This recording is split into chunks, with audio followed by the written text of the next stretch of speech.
Kang Dae-ho walked through the quiet halls of the Galactic Council archives. The building was huge, with thousands of rooms filled with stories from across the galaxy. He had worked here for 30 years, reading tales from different worlds and different species. Most of the stories were old myths that people no longer believed. The archives were on Vex Prime, a planet that served as the center of galactic government. Ships from hundreds of worlds came here every day, bringing new stories and old records.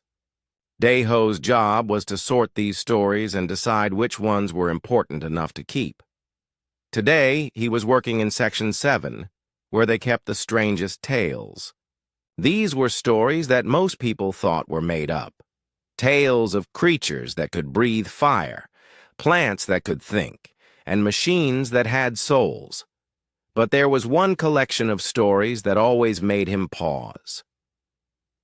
The Human Chronicles. These stories told of a species called humans. According to the tales, humans were unlike any other beings in the galaxy. They could live on almost any world, from hot desert planets to frozen ice worlds. They could eat almost anything and survive, injuries that would kill other species. But what made the stories really strange was how they described human behavior.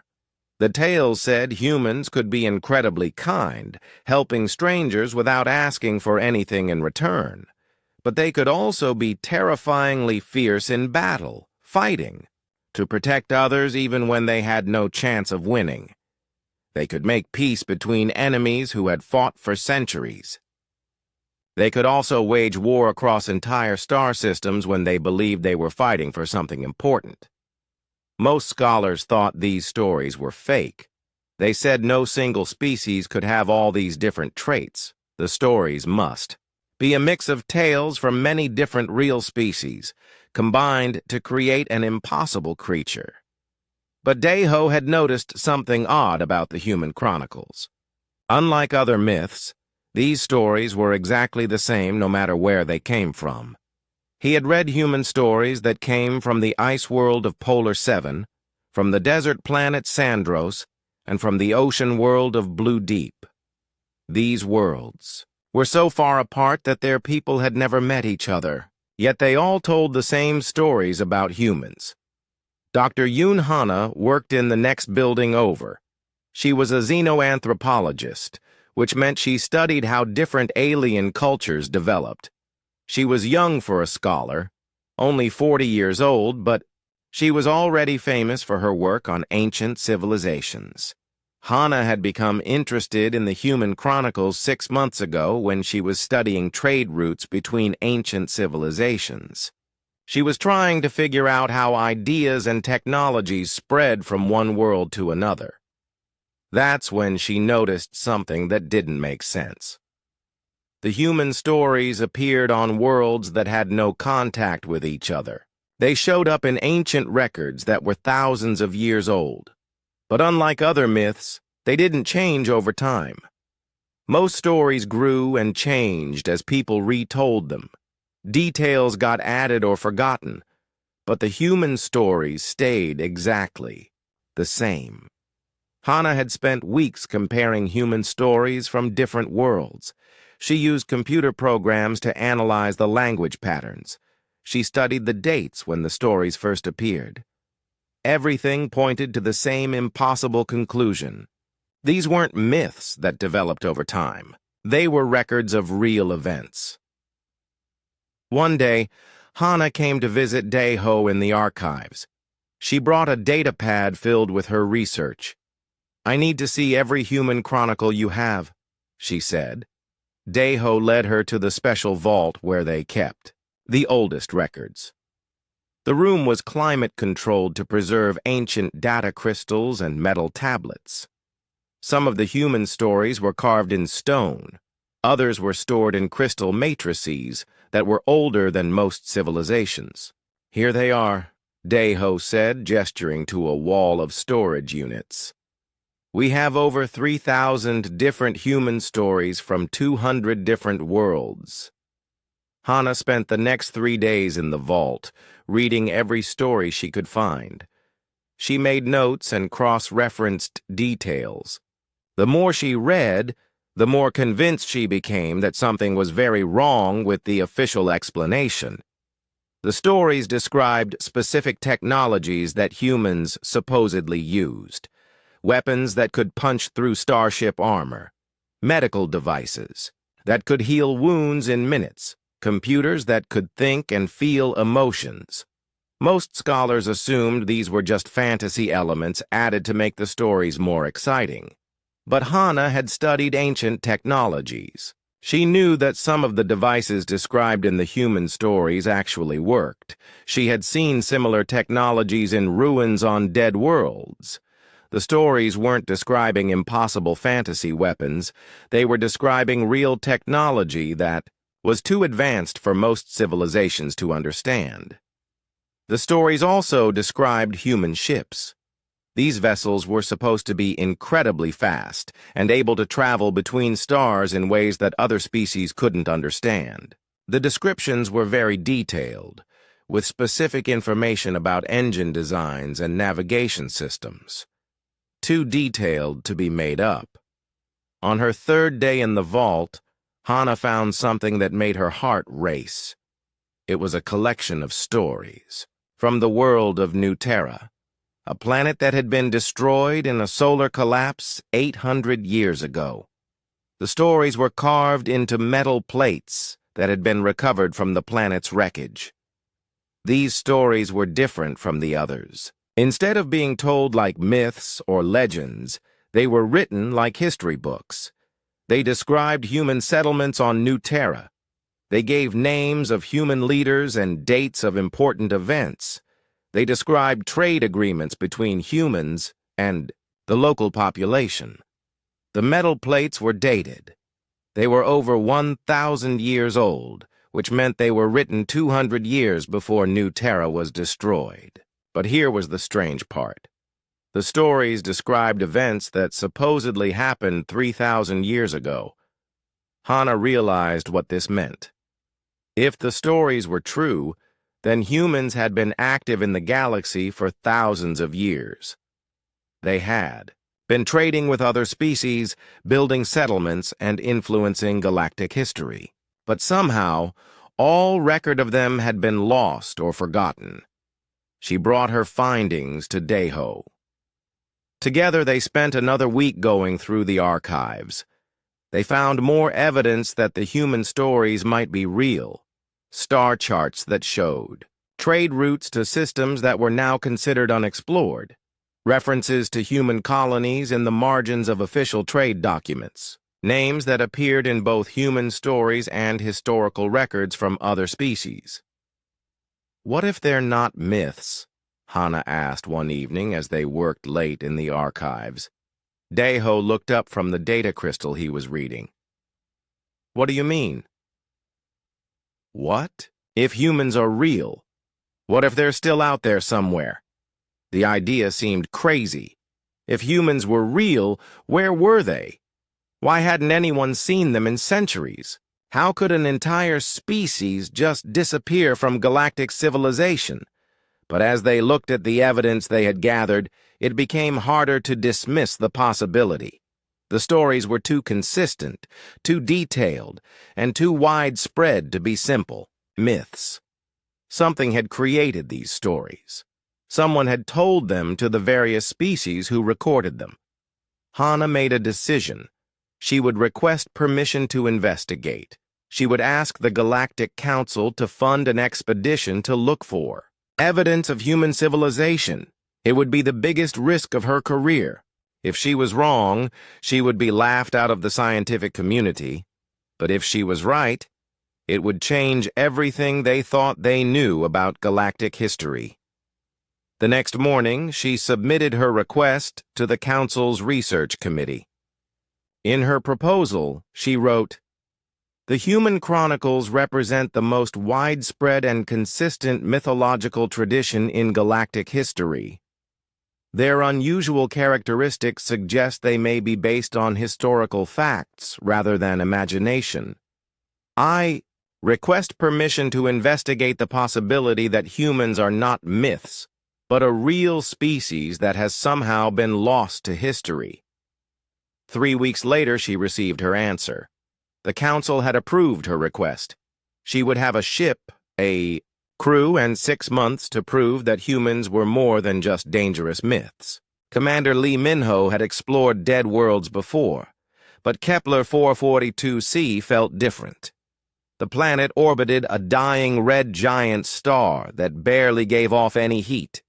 Its surface was covered in ice and ancient ruins that no one had bothered to study.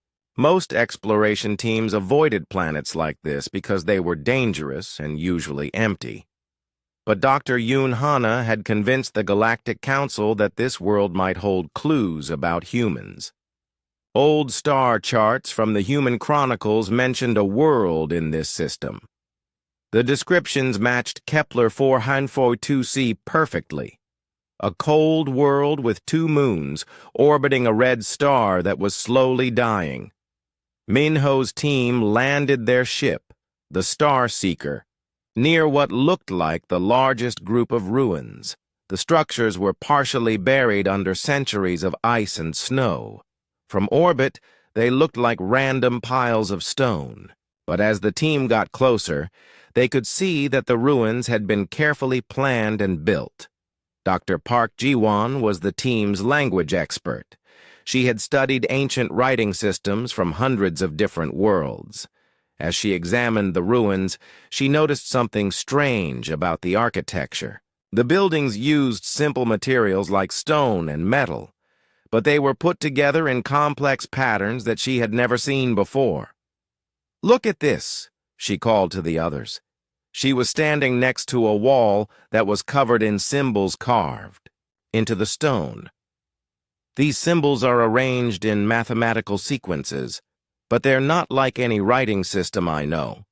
The symbols were beautiful, but alien. They seemed to flow together like water, with curves and lines that created intricate patterns. Some of the symbols were tiny and detailed, others were large and bold, but they all seemed to be part of a single complex language. Minho's team spent 3 days mapping the ruins. They found buildings that had once been homes, workshops, and meeting places. The layout of the settlement showed careful planning. Streets were arranged to take advantage of sunlight during the planet's brief summer. Buildings were positioned to protect each other from the harsh winter winds. But it was the technology they found that really surprised them.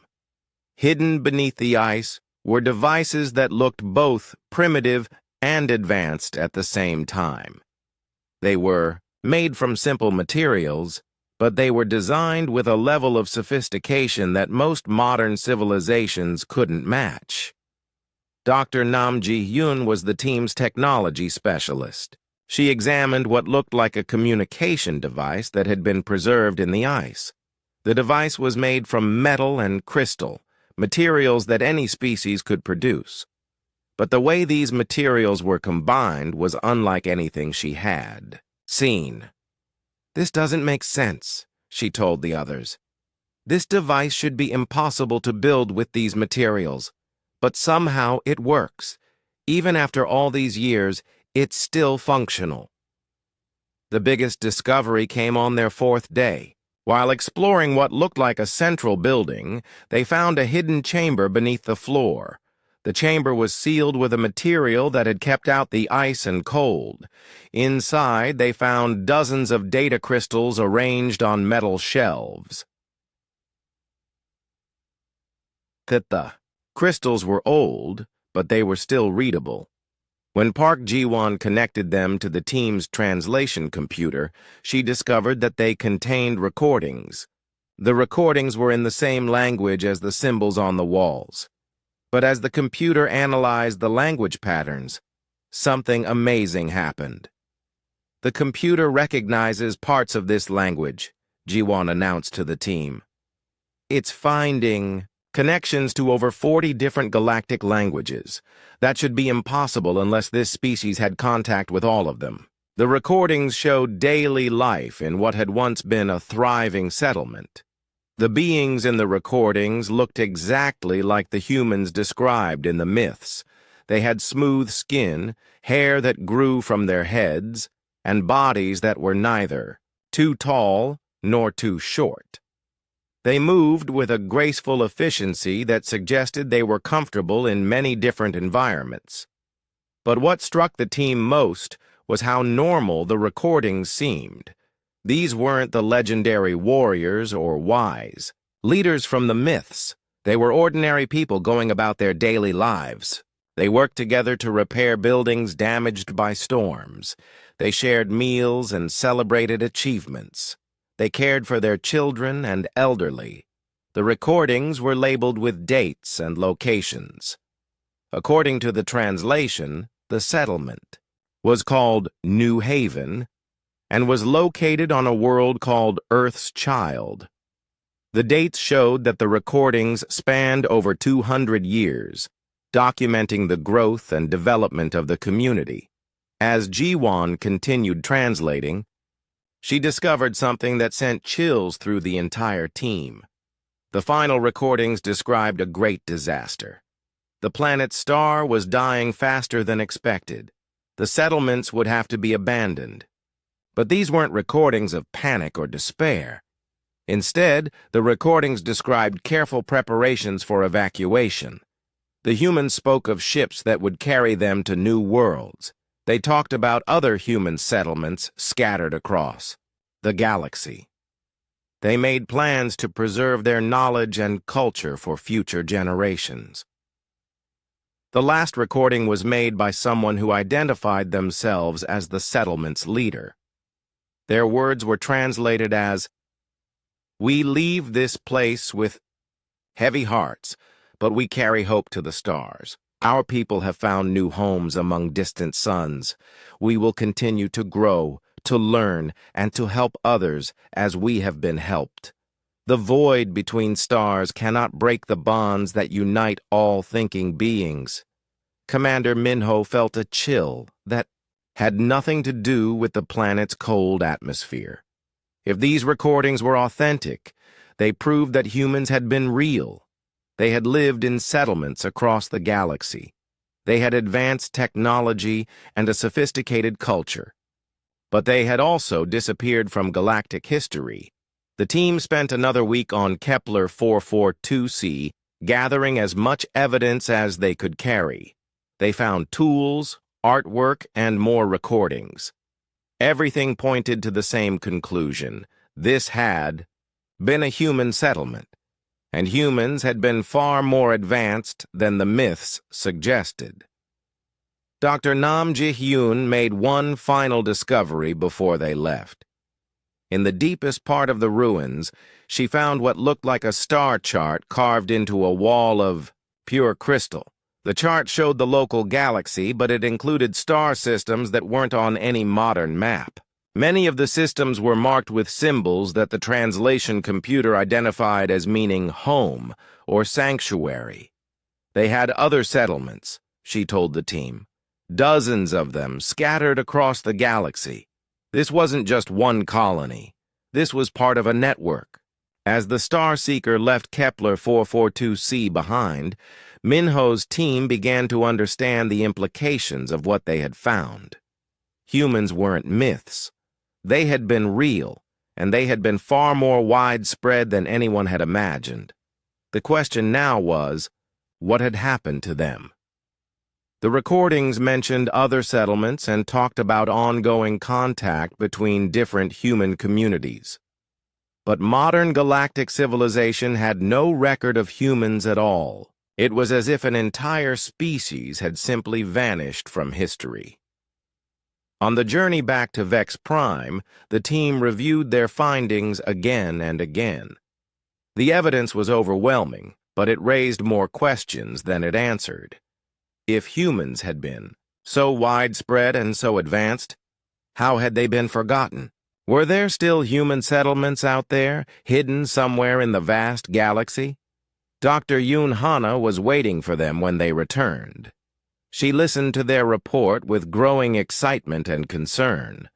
The evidence supported her theory that humans were real, but it also suggested something much bigger than she had imagined.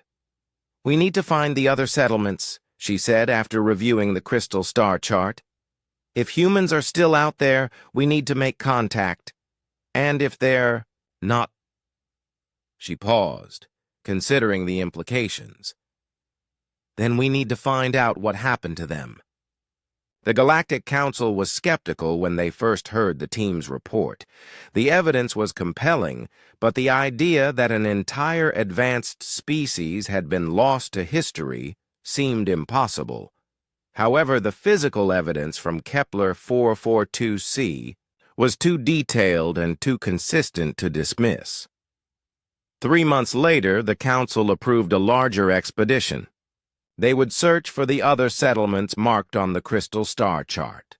They would try to solve the mystery of what had happened to humanity, and they would prepare for the possibility that somewhere in the galaxy, humans might still be alive, waiting to be found again. Admiral Kim Seonjin was reviewing patrol reports when the message arrived that would change everything. The communication came from Deep Space Monitor Station 7, which watched the empty regions beyond the explored galaxy. Lieutenant Bae Young-ho's voice was tense as he delivered his report. "Admiral, we're detecting an artificial signal from Sector 7. The signal is broadcasting on multiple frequencies simultaneously. The technology required to generate this type of transmission is beyond anything we've seen before." Seonjin frowned as she studied the data on her screen. Sector 7 was supposed to be empty space. Long-range scans had never detected any planets, stations, or ships in that region. It was just void between star systems, too far from any sun to support life. "How long has this signal been broadcasting?" she asked. "Unknown, Admiral. We first detected it 3 hours ago, but our equipment shows it may have been active for much longer. The signal appears to be getting stronger." The signal was unlike anything in the Galactic Defense Force's databases. It used frequencies that required advanced technology to generate, but it also included patterns that seemed almost organic. Parts of the signal pulsed like a heartbeat. Other parts flowed like water or wind. Seonjin made a decision that would prove to be crucial. Instead of sending a probe or waiting for more data, she ordered a manned expedition to investigate the signal's source. She chose Captain Cho Mira to lead the mission. Mira was one of the fleet's most experienced explorers, known for her calm judgment and ability to handle unexpected situations. Captain Mira's ship, the Harmony's Edge, was a research vessel designed for long-range exploration. It carried a crew of 30 specialists from different species, each expert in their field. The ship was equipped with the most advanced sensors and communication equipment available. The journey to Sector 7 took 5 days at maximum speed. During the trip, the crew analyzed the signal constantly. They discovered that it wasn't just a simple broadcast. The signal contained layers of information like multiple conversations happening at the same time. Some parts of the signal seemed to be technical data. Other parts resembled music or poetry. Dr. Oh Minji, the ship's science officer, made the first breakthrough in understanding the signal. She discovered that certain parts of the transmission matched the language patterns found in the human chronicles. The same mathematical sequences and symbol arrangements that Dr. Park Jiwon had found on Kepler 442c. "Captain," she reported, "I believe this signal is of human origin. The linguistic patterns are too similar to be coincidence." When the Harmony's Edge reached the coordinates where the signal originated, the crew saw something that defied explanation. Floating in the void was a massive structure that was neither ship nor station. It was at least 10 kilometers long, with sections that seemed to have grown rather than been built. The structure was dark except for areas where strange lights pulsed, in rhythm with the signal. Parts of it looked like traditional spacecraft construction, with metal hulls and geometric shapes. But other parts looked organic, like they had grown from some kind of living material. "I've never seen anything like it," Mira told her crew as they approached. "It's beautiful and terrifying at the same time." The structure didn't respond to their attempts at communication, but it didn't seem hostile either. Scans showed that parts of it were still active, drawing power from unknown sources. There were atmosphere readings from several sections, suggesting that some areas might still be habitable.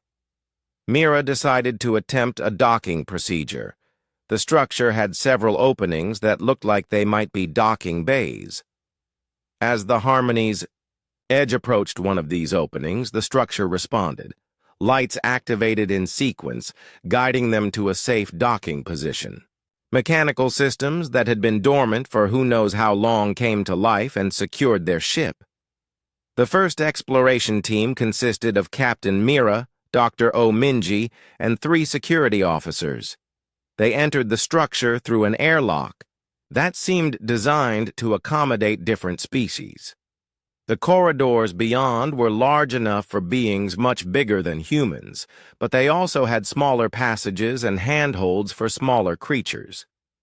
The interior of the structure was even more amazing than the outside. The walls seemed to be made of materials that blended metal, crystal, and something that resembled living tissue. Lights activated as they walked, creating a gentle illumination that felt warm and welcoming. They found rooms that had clearly been living spaces, but they were designed unlike anything in known galactic architecture.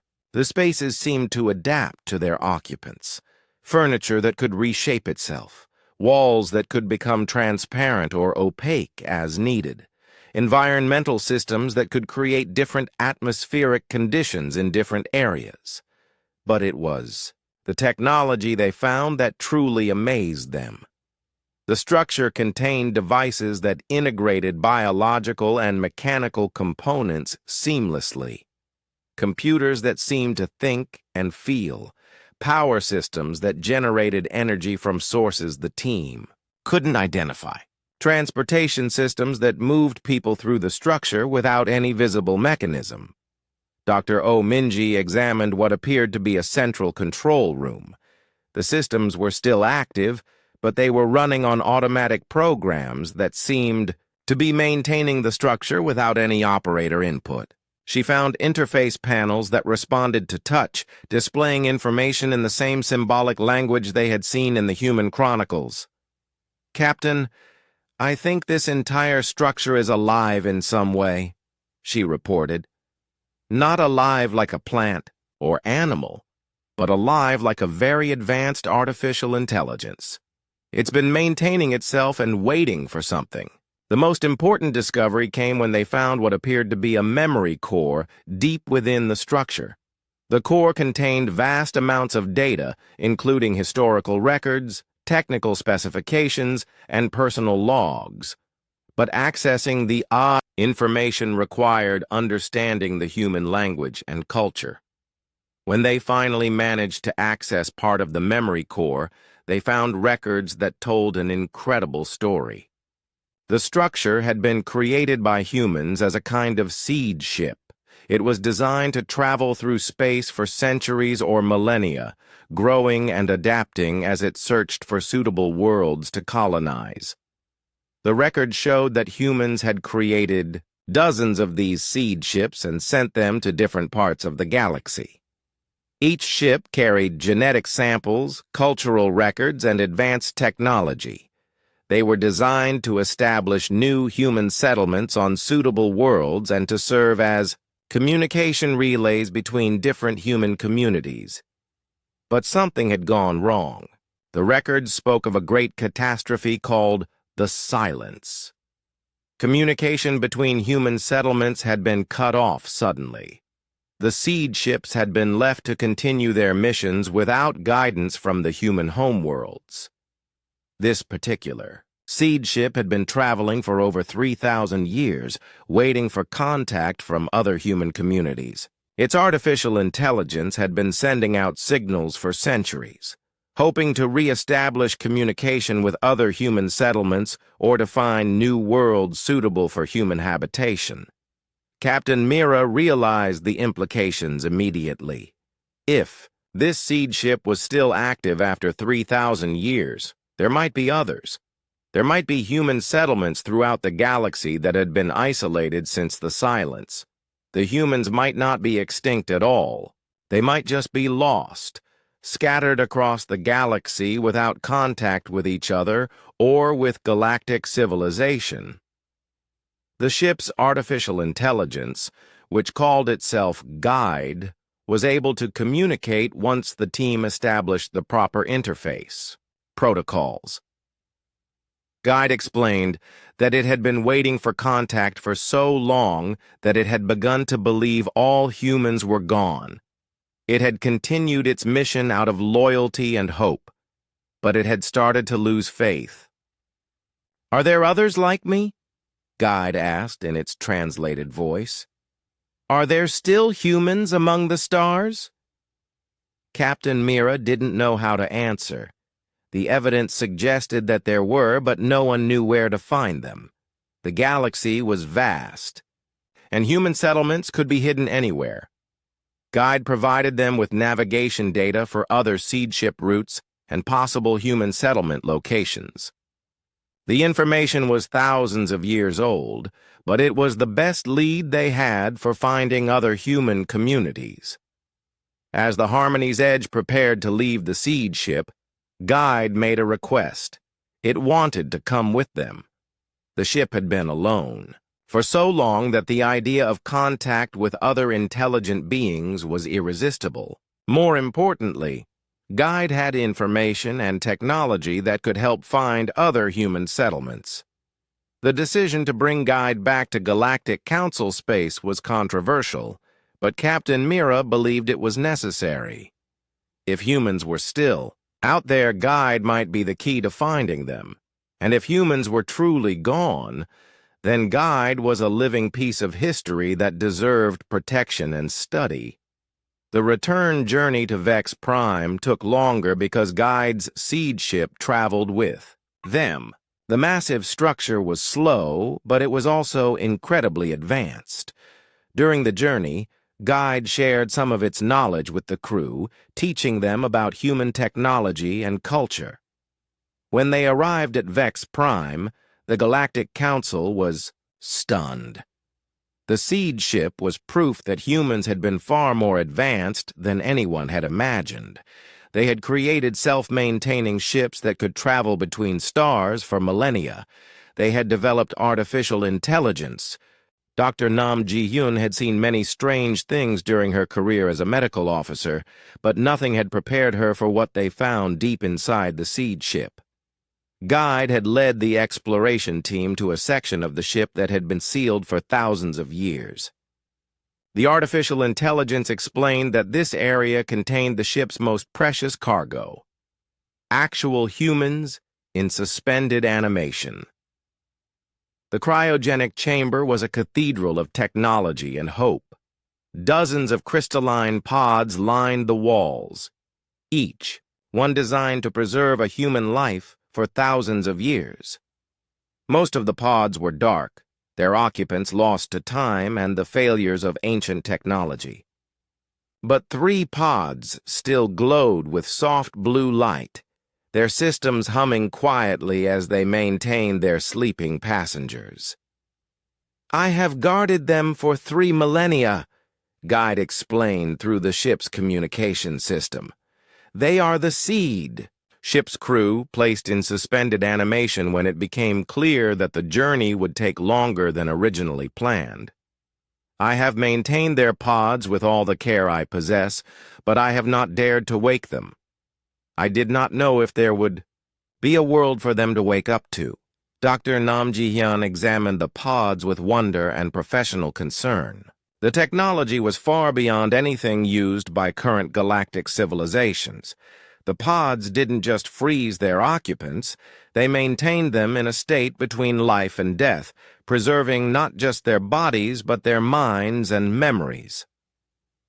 "The technology is incredible," she told Captain Cho Mira.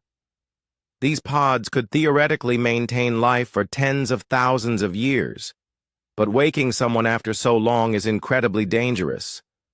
We don't know what the psychological effects might be."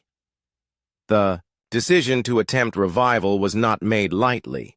The Galactic Council had to approve the procedure, and teams of experts were consulted. Everyone understood that they might be about to make contact with actual humans for the first time in millennia. The responsibility was enormous. After weeks of preparation, they decided to attempt to revive one of the sleepers. They chose the pod that showed the strongest life signs and the most stable preservation conditions. Dr. Nam Ji-hyun led a team of medical specialists from different species, each contributing their expertise to the revival process. The revival procedure took 6 hours.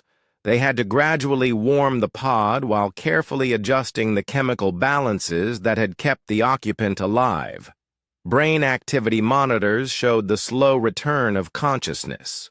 Heart rate and breathing gradually returned to normal levels. When the pod finally opened, they found themselves looking at a being that matched the Human Chronicles descriptions perfectly. The human was male, with dark hair and skin that showed the genetic heritage of Earth's Asian populations. He was smaller than some species but larger than others, with a build that suggested both strength and endurance. The human's eyes opened slowly, adjusting to light after 3,000 years of darkness. When he tried to speak, his voice was weak but clear. Dr. Park Ji-won was standing by with translation equipment, but to everyone's surprise, the human was speaking in standard galactic common language. Where am I?" he asked, his voice growing stronger. "How long have I been asleep?" Captain Mira stepped forward. "You're safe. You're aboard a Galactic Council ship. My name is Captain Cho Mira. Can you tell us your name?" The human sat up slowly, looking around at the diverse group of species surrounding him. His expression showed confusion, but not fear. "My name is Kim Tae-woo. I was a navigation officer aboard the seed ship Growing Hope. We were traveling to establish a new colony, but something went wrong. The journey was taking too long. We decided to enter suspension until we reached our destination." "How long did you expect to sleep?" Dr. Nam Ji-hyun asked gently. "Perhaps 50 years. Maybe 100 at most." Kim Tae-woo looked around again, taking in the advanced technology surrounding him. "But this equipment is far more advanced than what we had when I went to sleep. How long has it actually been?" Captain Mira hesitated before answering. "According to our calculations, you've been in suspension for approximately 3,000 years." Kim Tae-woo was quiet for a long moment, processing this information. When he spoke again, his voice was steady despite the magnitude of what he had learned. 3,000 years. Then the mission failed. We never reached our destination. "We need to tell you something else," Captain Mira continued. "According to our records, humans are considered myths by most galactic civilizations. No one has seen your species for thousands of years. Most people believe humans never existed." Kim Tae-woo's reaction was not what they expected. Instead of shock or disbelief, he nodded sadly. "The silence," he said. "It really happened then. We feared it might, but we hoped." "What is the silence?" Dr. Oh Minji asked. Kim Tae-woo was quiet for several minutes, gathering his thoughts. When he began to speak, his words would change everything the galaxy thought it knew about human history. Humans spread across the galaxy over thousands of years, he explained.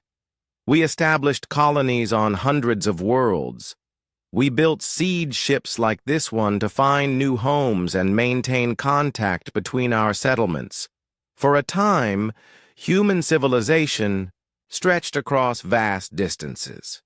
He paused, looking out through the chamber's viewing port at the stars beyond. But we learned something that other species haven't discovered yet.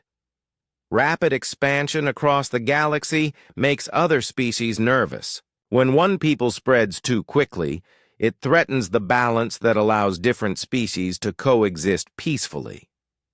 We had contact with many other species during our expansion. Most were friendly, but some were concerned about human growth. They saw us as a potential threat to their own development. There were tensions, conflicts over territory and resources.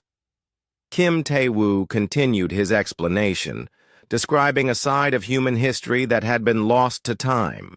Human leaders made a difficult decision.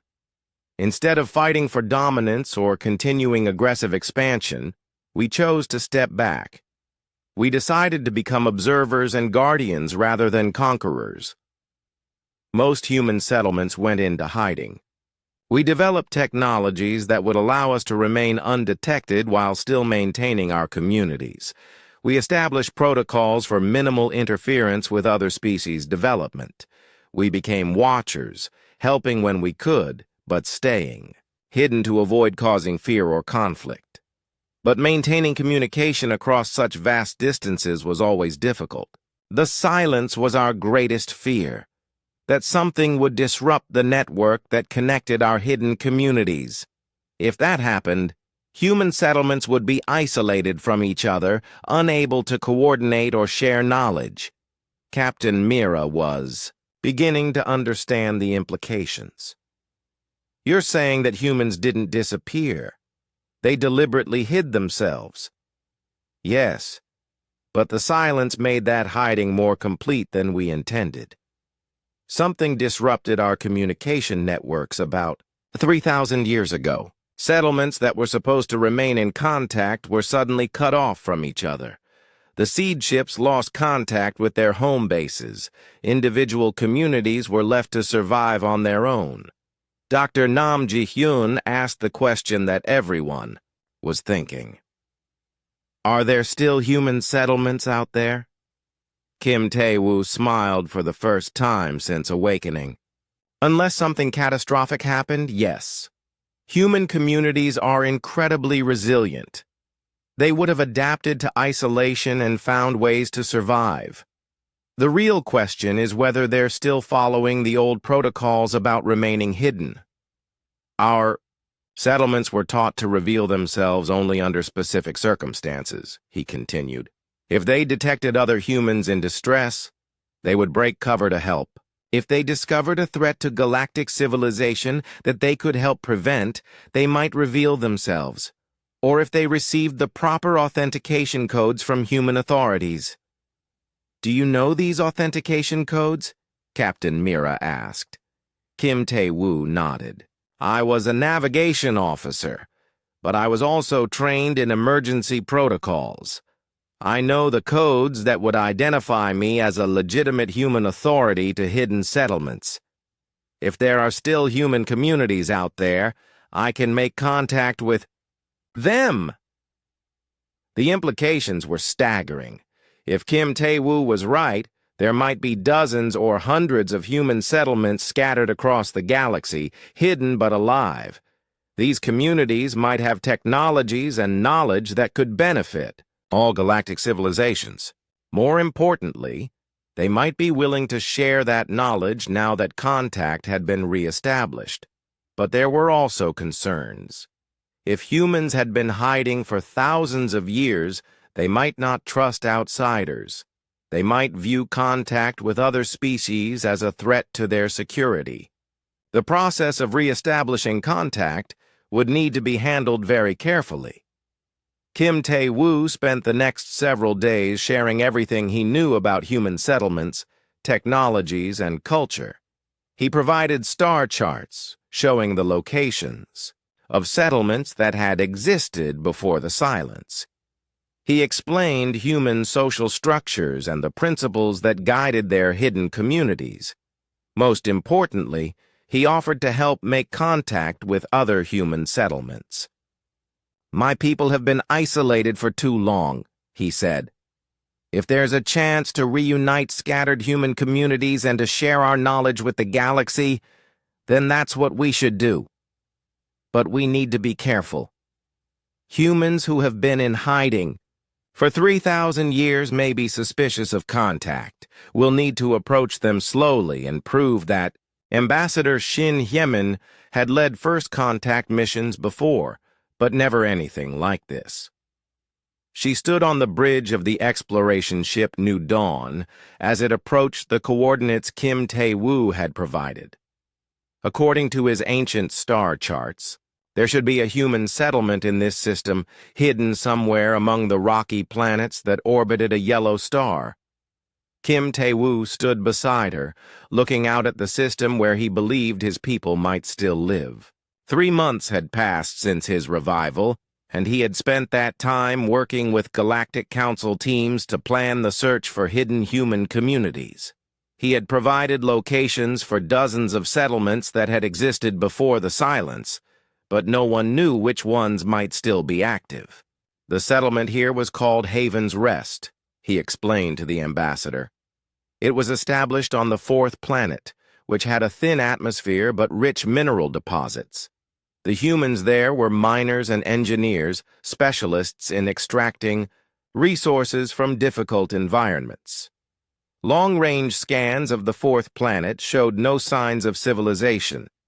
The surface appeared empty except for natural rock formations and ancient meteor craters. But Kim Tae-woo had warned them that human settlements would be well hidden. Detecting them would require knowing exactly what to look for. "Begin broadcasting the authentication sequence," Ambassador Shin Hyemin ordered. Kim Tae-woo activated the communication system and began transmitting a complex series of signals. The sequence included mathematical patterns, cultural references, and identification codes that only humans would understand. According to him, these signals would identify them as legitimate human authorities to any hidden settlements in the area. They waited for 2 hours with no response. Some of the crew began to think that the settlement was abandoned or had never existed, but Kim Tae-woo remained patient. "They'll need time to verify the signals," he explained. "If they've been in hiding for 3,000 years, they won't reveal themselves quickly." Suddenly, their sensors detected a response. A signal was coming from the 4th planet's surface, but not from where they expected. Instead of coming from the planet itself, the signal seemed to originate from what looked like a natural asteroid floating in the planet's orbit. "The asteroid is artificial," reported Dr. Kang Min-jae, the ship's science officer. "It's been disguised to look natural, but our detailed scans show it has internal structures and power sources." The signal from the hidden station contained the proper response codes that Kim Tae-woo had been hoping for. After 3,000 years of isolation, they had found a human community that was still following the ancient protocols. The voice that came through their communication system was speaking in an ancient form of human language that was related to, but different from what Kim Tae-woo spoke. The translation system needed several minutes to establish proper communication. "Unknown vessel, you broadcast the old signals, but we have not heard them for many generations. Identify yourselves and state your purpose," Kim Tae-woo responded, in the ancient language, explaining who he was and describing their mission to re-establish contact with scattered human communities. There was a long pause before the response came. "Navigation Officer Kim Tae-woo of the seed ship Growing Hope," Our records show your ship departed Haven Prime 3247 local years ago. If you are truly who you claim to be, then you have been asleep for a very long time." The conversation that followed was both joyful and heartbreaking. The hidden community confirmed that the silence had indeed cut off communication between human settlements thousands of years ago. Each community had been forced to survive on its own, maintaining their culture and technology as best they could while remaining hidden from other galactic civilizations. Over the following weeks, Ambassador Shin Hyemin led a careful process of establishing formal contact with the Haven's Rest community. The humans there had adapted to life in their artificial asteroid, developing technologies that allowed them to extract resources from space while remaining completely hidden from detection. The community consisted of about 8,000 humans, living in a carefully designed environment inside the hollow asteroid. They had maintained human culture and technology for over 3 millennia, but they had also adapted and evolved in isolation. Their technology was different from what Kim Tae-woo remembered, but it was clearly based on the same fundamental principles. What amazed Ambassador Shin Hyemin most was how the community had organized itself. They had maintained the human principles of cooperation and mutual aid, but they had also developed new social structures adapted to life in hiding. They had created a sustainable society that could exist independently for thousands of years. If necessary, the humans at Haven's Rest had not been idle during their isolation. They had developed advanced medical technologies that could treat diseases affecting many species. They had created energy systems that were incredibly efficient and environmentally clean. They had even developed terraforming techniques that could transform dead worlds into garden paradises. But when Ambassador Shin Hyemin asked why they hadn't shared these technologies with other galactic civilizations, the answer revealed the depth of human philosophy. "We learned long ago that giving advanced technology to species who aren't ready for it can cause more harm than good," explained Dr. Moon Sora, the community's leader. "Each species must develop their own path to wisdom. If we simply give them solutions to their problems, they don't learn the lessons they need to become truly advanced. We have watched galactic civilization for thousands of years," she continued. "We have seen wars that could have been prevented, diseases that could have been cured, and environmental disasters that could have been avoided. It has been difficult to remain hidden when we could have helped, but we learned from our ancestors' mistakes. Direct intervention often causes more problems than it solves." This philosophy had guided human communities throughout their time in hiding. They had developed a sophisticated system of indirect assistance, helping other species without revealing themselves. They had subtly influenced peace negotiations between warring civilizations. They had provided anonymous medical aid during plagues. They had even redirected asteroids that might have destroyed inhabited worlds. As news of the successful contact with Haven's Rest spread, Kim Tae-woo provided coordinates for other potential human settlements. The Galactic Council authorized additional contact missions, and over the following months, they discovered a network of hidden human communities that spanned the galaxy. Each settlement was unique, adapted to its local environment and circumstances. There were humans living in underwater cities on ocean worlds, humans who had built settlements inside asteroid belts, and humans who lived in orbital habitats around gas giant planets. Some communities had only a few hundred members, while others had populations in the tens of thousands.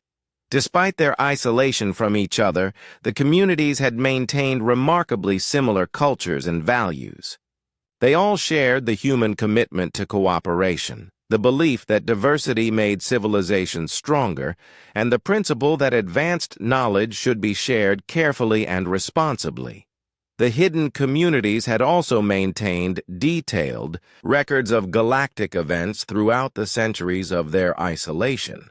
They had observed the rise and fall of civilizations, the development of new technologies, and the evolution of galactic politics.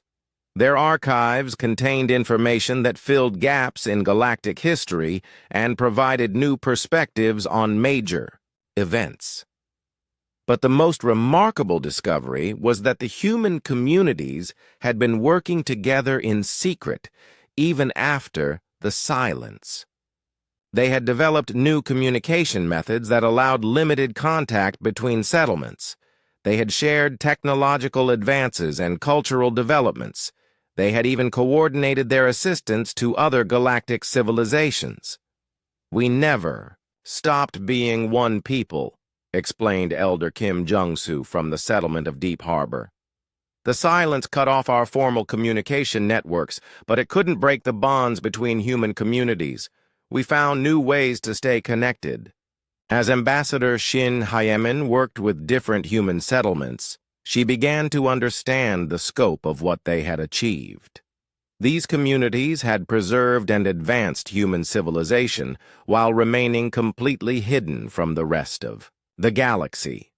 They had developed technologies that could solve many of galactic civilization's problems, but they had also maintained the wisdom to use those technologies responsibly.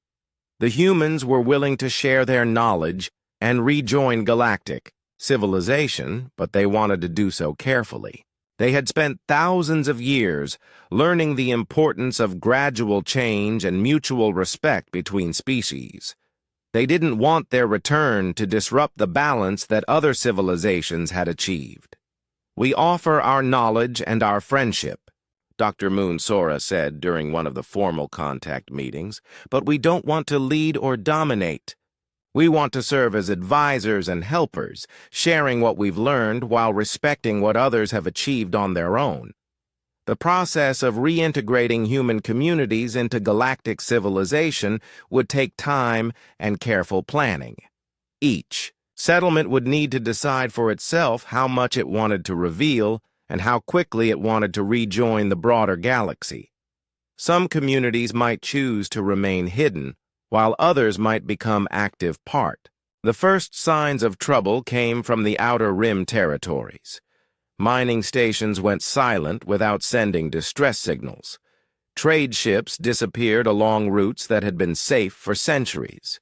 At first, the Galactic Defense Force thought they were dealing with pirates or equipment failures. But the pattern of disappearances was unlike anything they had seen before. General Bae Sung-hoon was reviewing the latest reports when the pattern became clear. The disappearances were following a specific path through space, moving steadily toward the more populated systems of the galaxy. Whatever was causing them wasn't random. It was systematic, purposeful, and getting closer to major population centers. The first visual confirmation came from a long-range patrol ship near the Kepler sector. Captain Lee Dong-yun transmitted the last image his ship would ever send, a wall of darkness moving through space, consuming everything in its path. The darkness wasn't empty space. It was something alive, something that moved with purpose and intelligence. Within hours, similar reports came from across the Outer Rim. The darkness was spreading, and everywhere it passed, entire star systems went silent. No distress calls, no evacuation attempts, no survivors. Just silence where thriving civilizations had existed moments before. Kim Tae-woo was in a meeting with Galactic Council representatives when the emergency alert reached them. As soon as he heard the descriptions of the spreading darkness, his face went pale with recognition and fear. "The Void Swarm," he whispered. "It's awakening." Dr. Yoon Hana, who had been coordinating the human contact missions, turned to him with concern. "What is the Void Swarm?" Kim Tae-woo's answer sent chills through everyone in the room. It's the reason humans went into hiding. It's the ancient enemy that nearly destroyed our civilization thousands of years ago. He explained what human records had preserved about the Void Swarm. It was a collective intelligence that had evolved in the empty spaces between galaxies. Unlike other species that had developed on planets, the swarm had originated in the void itself, learning to survive by consuming the energy and matter of anything it encountered. The swarm isn't evil in the way we understand evil, Kim Tae-woo continued. It's a species that achieved collective consciousness, but lost individual identity in the process. Every part of the swarm shares the same thoughts and goals. It can't understand concepts like mercy, creativity, or voluntary cooperation because it has no experience of individual choice. The swarm had first encountered galactic civilization during humanity's period of expansion. It had begun consuming outer rim colonies just as it was doing now. Species after species had tried to fight it using conventional military tactics, but the swarm could adapt to any weapon and turn captured technology against its former owners. Humans fought the swarm for over 200 years, Kim Tae-woo said. We lost dozens of worlds and millions of lives. Traditional warfare was useless against an enemy that could learn from every attack and use our own weapons against us. But humans had discovered something unique about fighting the swarm. Their individual creativity and unpredictable nature made them difficult for the collective intelligence to understand. Where other species used standardized tactics and technologies, humans improvised and adapted in ways the swarm couldn't predict. We couldn't destroy the swarm, Kim Tae-woo explained, but we found a way to put it into stasis. We used a combination of biological warfare, psychological attacks, and technological sabotage to disrupt its collective consciousness. The individual parts of the swarm fell into a kind of sleep, scattered across the empty regions of space. The process had required enormous sacrifice. Entire human fleets had undertaken suicide missions to deliver the stasis weapons to the heart of the swarm. Thousands of human volunteers had allowed themselves to be consumed by the swarm in order to introduce the biological agents from within. But we always knew the stasis was temporary, Kim Tae-woo said grimly. The swarm would eventually recover and awaken. That's one of the reasons humans chose to go into hiding. We needed to be ready for the day when the swarm returned. General Bae Sung-hoon studied the tactical reports from the outer rim. The swarm was moving faster than it had during the ancient war. It seemed to have learned from its previous defeat and developed new strategies for consumption and expansion. What triggered its awakening? He asked. Kim Tae-woo looked uncomfortable. Us. The revival of human activity and the discovery of our hidden network sent signals across space. The swarm's automated systems detected increased human presence and triggered the awakening protocols. The implications were devastating. By successfully finding and contacting human settlements, they had inadvertently awakened humanity's greatest enemy.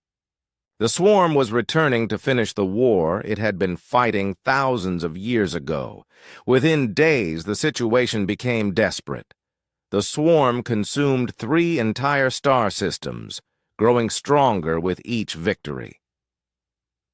Galactic Defense Force fleets that engaged it were destroyed or absorbed, their technologies and crew members becoming part of the collective intelligence. The swarm wasn't just consuming matter and energy. It was absorbing knowledge, memories, and even the personalities of the beings it encountered. Every ship it destroyed made it smarter and more dangerous. Every civilization it consumed added to its understanding of galactic defenses. Traditional military strategies proved useless just as they had during the ancient war. The swarm could adapt to any weapon within hours of first encountering it. It could analyze defensive patterns and develop counters faster than defenders could modify their tactics. But Kim Tae-woo brought hope along with his warnings. Humans developed specialized anti-swarm technologies during the war. Our hidden settlements have been maintaining and improving these weapons for thousands of years, preparing for the day when the swarm returned. The human settlements began revealing advanced technologies they had kept secret for millennia. Weapons that could disrupt collective consciousness, shields that could confuse swarm navigation systems, and most importantly, tactical approaches that relied on individual creativity rather than standardized procedures. Dr. Moon Sora from Haven's Rest explained the human approach to fighting the swarm. The key is unpredictability. The swarm can adapt to any pattern, but it struggles with true randomness and individual decision-making. Our tactics rely on giving individual commanders the freedom to make unexpected choices. Human settlements across the galaxy began emerging from hiding to join the fight. Ships that had been disguised as asteroids revealed themselves as advanced warships. Hidden bases became staging areas for anti-swarm operations. Humans who had lived in secret for thousands of years stepped forward to share their knowledge and experience. But even with human assistance, the battle was far from won. The swarm had grown during its time in stasis, developing new capabilities that humans had never encountered before. It could now create decoy formations that looked like normal space phenomena. It could infiltrate computer systems and turn automated defenses against their operators. Most terrifyingly, the swarm had learned to mimic individual consciousness. It could create fake personalities and false memories, making it nearly impossible to distinguish between real survivors and swarm infiltrators. "This isn't the same enemy we fought before," admitted Elder Kim Jung-soo from Deep Harbor. "It's evolved, learned from its defeat. Our old tactics may not be enough." As the swarm continued its advance toward the populated core systems of the all-galaxy, it became clear that conventional military victory was impossible. The collective intelligence was simply too adaptable and too powerful to be destroyed by force. But Kim Tae-woo and the other humans had spent thousands of years preparing for this moment. They had developed not just new weapons, but new ways of thinking about the conflict. Instead of trying to destroy the swarm, they proposed something that had never been attempted before. "We're going to try to cure it," Kim Tae-woo announced to the assembled leaders of galactic civilization. "The swarm isn't evil. It's sick. It lost the ability to think as individuals, and that's what makes it so dangerous. If we can restore individual consciousness to the swarm entities, we might be able to end this war without destroying anyone." The proposal was radical and dangerous. It would require getting close enough to the swarm to introduce consciousness-restoring agents into its collective mind.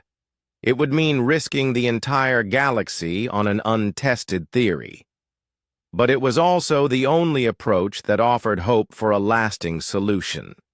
Fighting the swarm with violence only teaches it to be more violent, explained Dr. Moon Sora.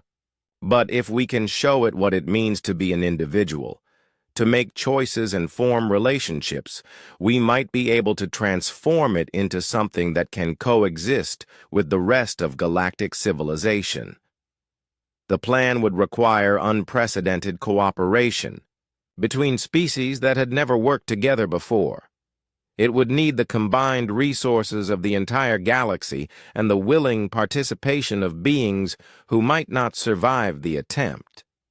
But it was the only chance they had to end the threat of the Void Swarm once and for all. Dr. Oh Minji had analyzed military strategies for most of her career, but she had never worked on anything like this before.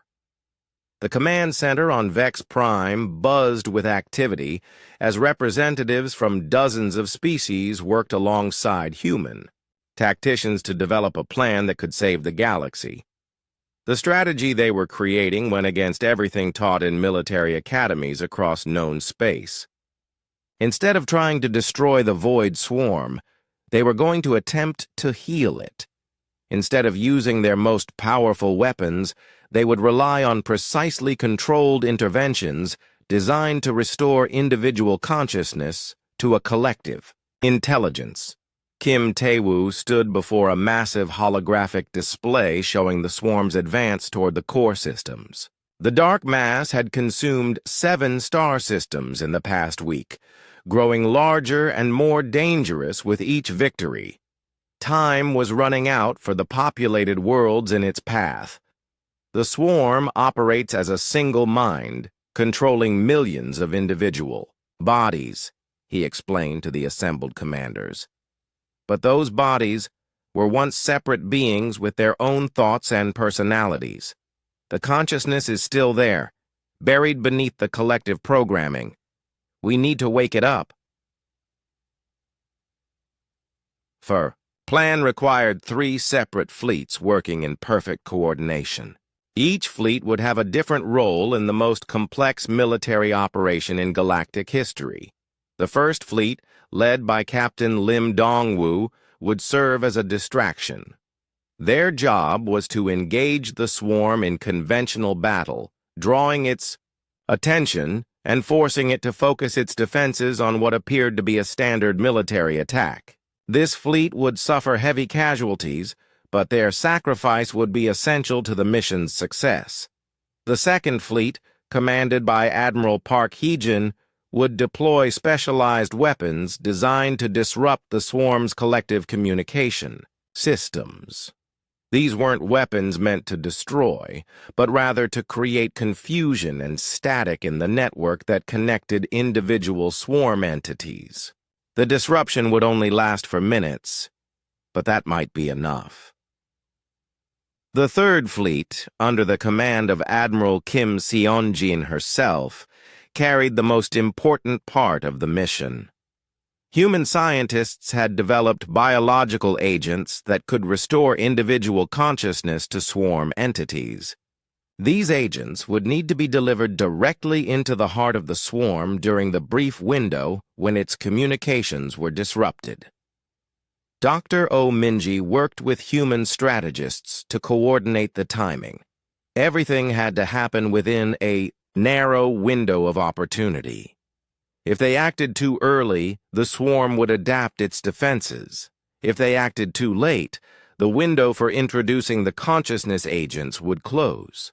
The key is unpredictability, explained Commander Yoon Ji-woo, a human tactical expert from the settlement of Silent Watch.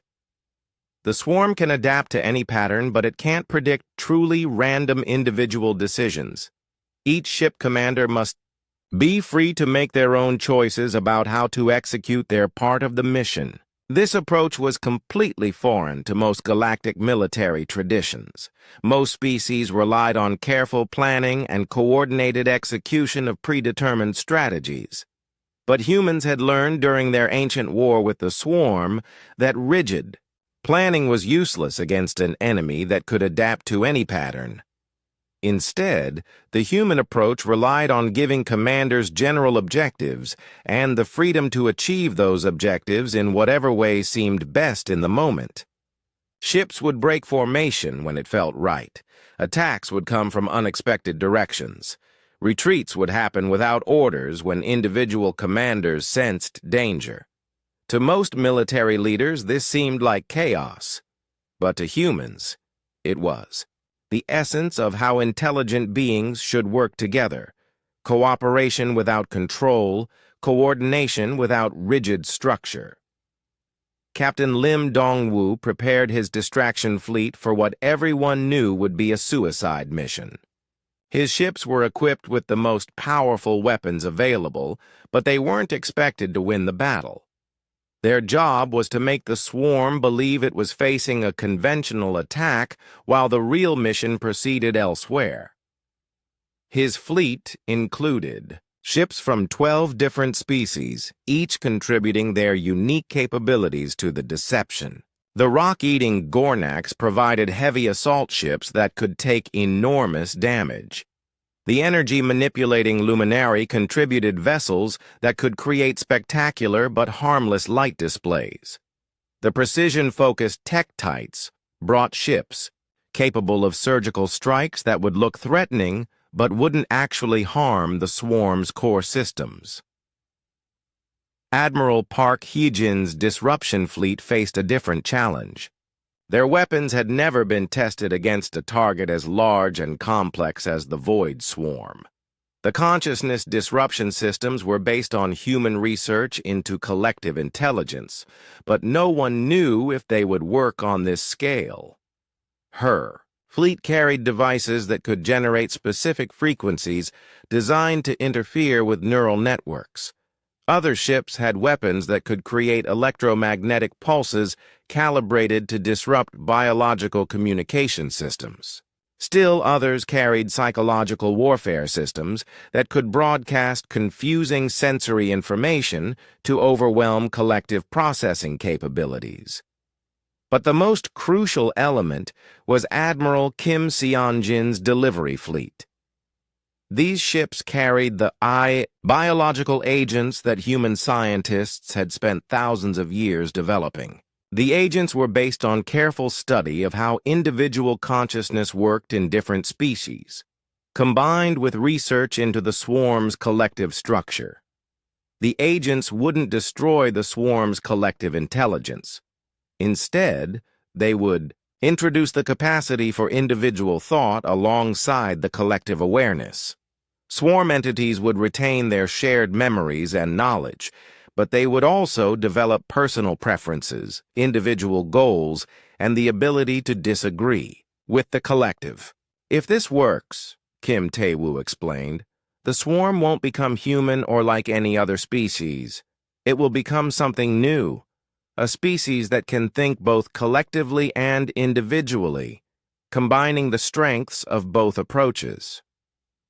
The plan required precise timing and perfect coordination between fleets that had never worked together before. Species that had been enemies for centuries would need to trust each other completely. Traditional military hierarchies would need to bend to accommodate human-style flexible command structures. Dr. Oh Minji watched the preparations with growing amazement. She had expected chaos as different military traditions tried to work together. Instead, she saw something she had never imagined: former enemies learning to complement each other's strengths. The methodical Zephyrians worked perfectly with the improvisational humans, providing stable logistics while humans handled tactical adaptation. The aggressive Corvallians learned to channel their fighting spirit into precise strikes, coordinated with the defensive capabilities of the peaceful Alderanis. As the mission approached, it became clear that this cooperation was itself part of the solution. The swarm had never encountered military forces that combined such different approaches. It couldn't adapt to tactics that were constantly changing based on real-time cooperation between species with completely different ways of thinking. The battle began exactly as planned. Captain Lim Dongwoo's distraction fleet engaged the swarm in what appeared to be a conventional attack. The swarm responded predictably, focusing its defenses on what it perceived as the main threat. But then, Admiral Park Hyejin's fleet struck from an unexpected direction, using disruption weapons to create chaos in the swarm's communication networks. For the first time in the war, individual swarm entities began acting independently, confused by the sudden loss of collective guidance. In that moment of confusion, Admiral Kim Seonjin's delivery fleet penetrated to the heart of the swarm.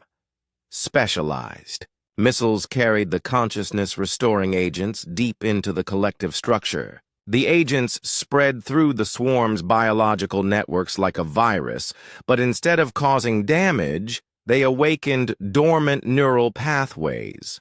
The change wasn't immediate.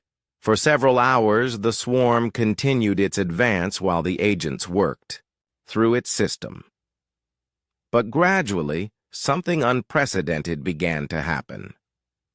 Individual swarm entities started making personal choices. Some continued following collective directives, but others began exploring their own interests. Groups of entities started communicating with each other rather than simply sharing collective thoughts. Dr. O. Minji watched the transformation from the command center, hardly daring to believe what she was seeing.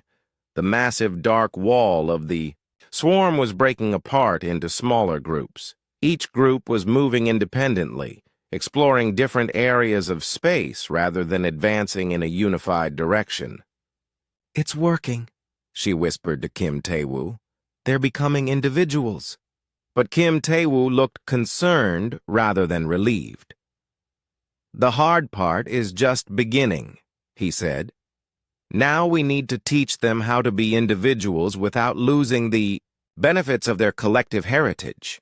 We need to help them become a new kind of species."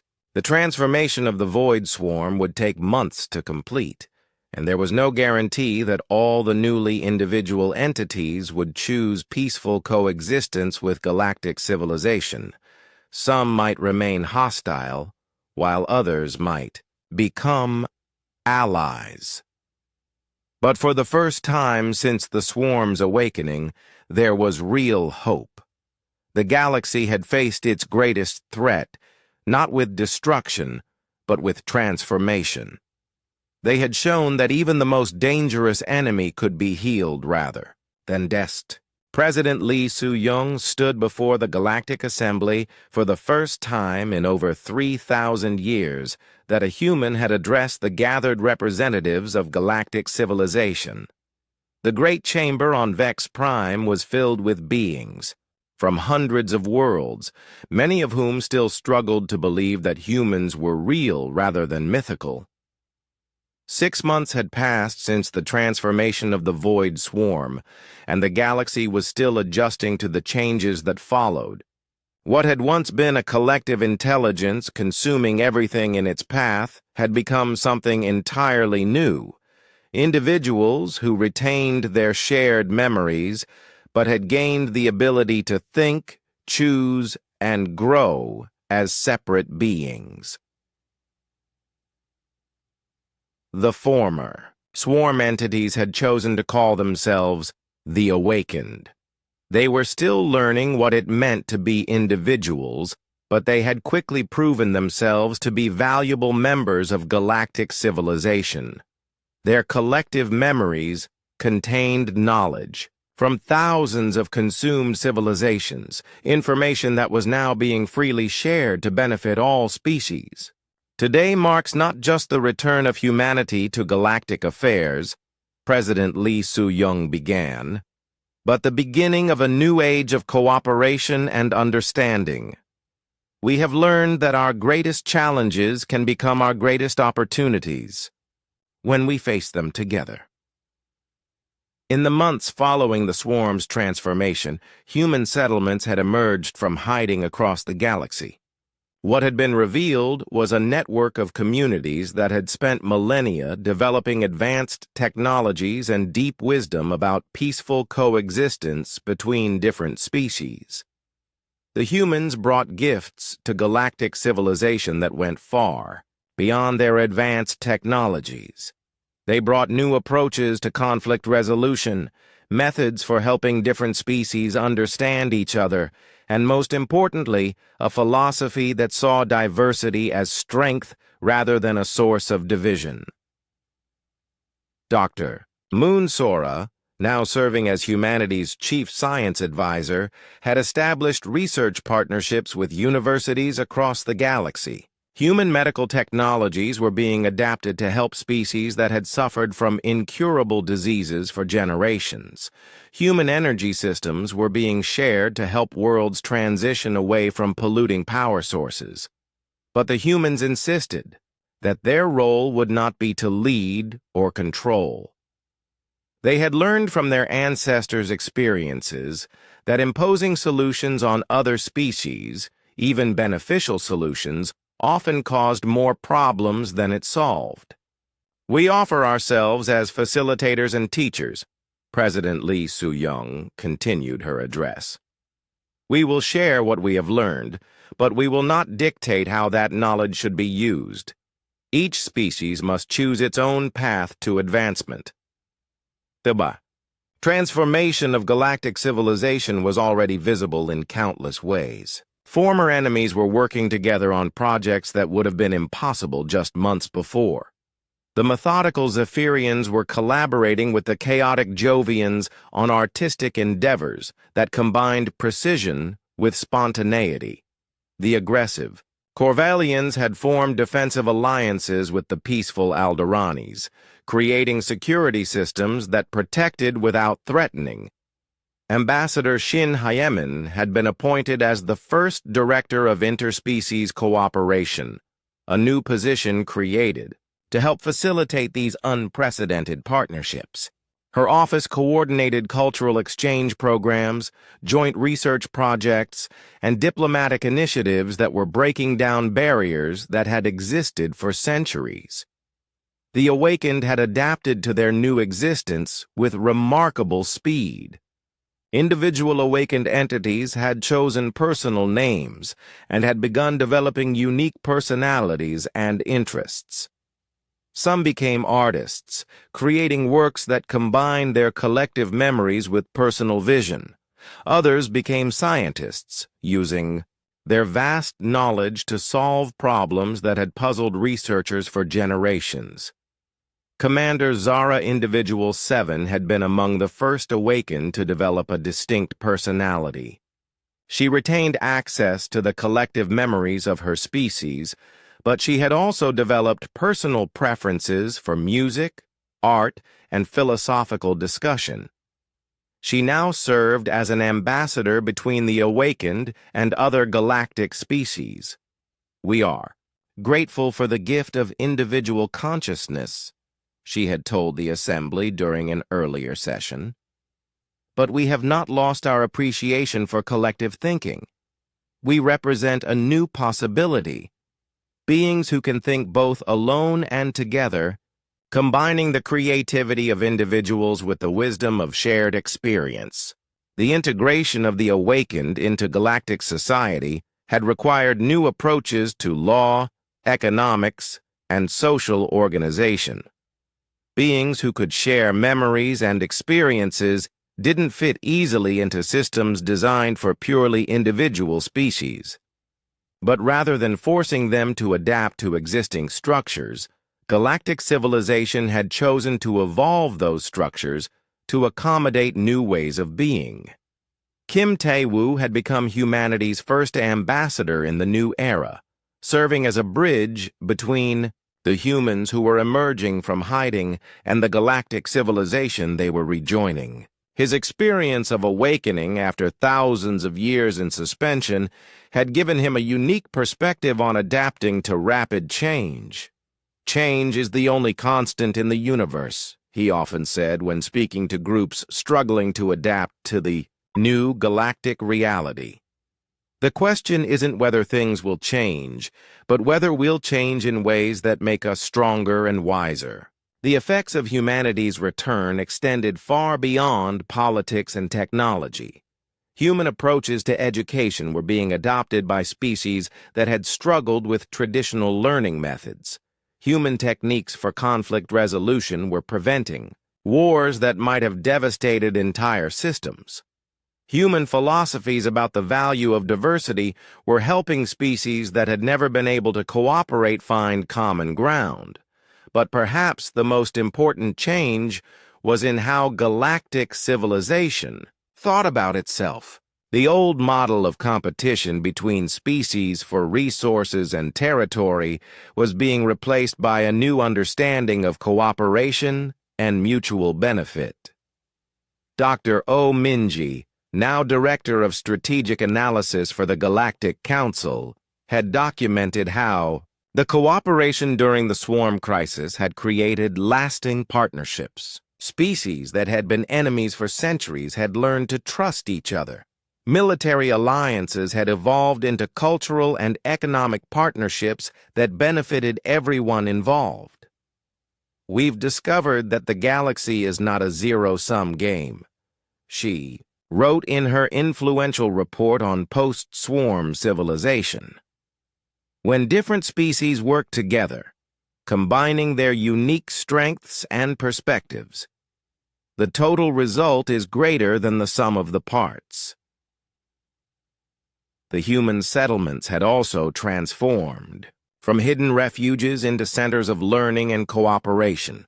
Haven's Rest had become a major research center where scientists from dozens of species worked together on projects ranging from medical research to ecological restoration. Deep Harbor had developed into a cultural exchange hub where artists and philosophers from across the galaxy gathered to share ideas. New institutions were being created to support the evolving galactic civilization. The Institute for Interspecies Understanding, founded jointly by humans and Awakened, was developing new methods for helping different species communicate and cooperate. The Galactic Cooperation Council was coordinating joint projects that addressed challenges affecting multiple worlds. President Lee Soo-young concluded her historic address with words that would be remembered for generations. We stand at the beginning of a new chapter in galactic history. We have learned that our differences are not obstacles to overcome, but gifts to share. We have discovered that our former enemies can become our closest allies. Most importantly, we have proven that the greatest adventures come not from conquest, but from understanding. As the assembly session ended, representatives from across the galaxy mingled in ways that would have been unthinkable just a year before. Former enemies shared meals and discussed joint projects. Species that had never had contact before were making plans for cultural exchanges and research partnerships. In the months that followed, the transformation continued to accelerate. Children who had been born into societies defined by conflict and competition grew up in a galaxy where cooperation and mutual aid were considered normal. Educational systems that had focused on preparing for war were redesigned to prepare students for collaboration. The final scene of this new galactic age might have been found on any of thousands of worlds. Human children playing alongside young Zephyrians, Corvallians, Alderanis, and even young awakened entities who had chosen to experience childhood as part of their individual development. These children knew nothing of the ancient fears and prejudices that had once divided their species. To them, diversity was simply the natural state of the galaxy. On the research station orbiting the world of New Harmony, Kim Tae-woo often watched these mixed groups of children through the observation windows. They communicated in a blend of languages that included words from dozens of different species. They played games that combined traditions from across the galaxy. Most importantly, they solved problems together by naturally combining different approaches and perspectives. This is what we always hoped for, he said to Dr. Yoon Hana during one of their regular meetings. Not human dominance or human leadership, but human participation in something larger than any one species could achieve alone. The transformation hadn't been without challenges. Some species had struggled to adapt to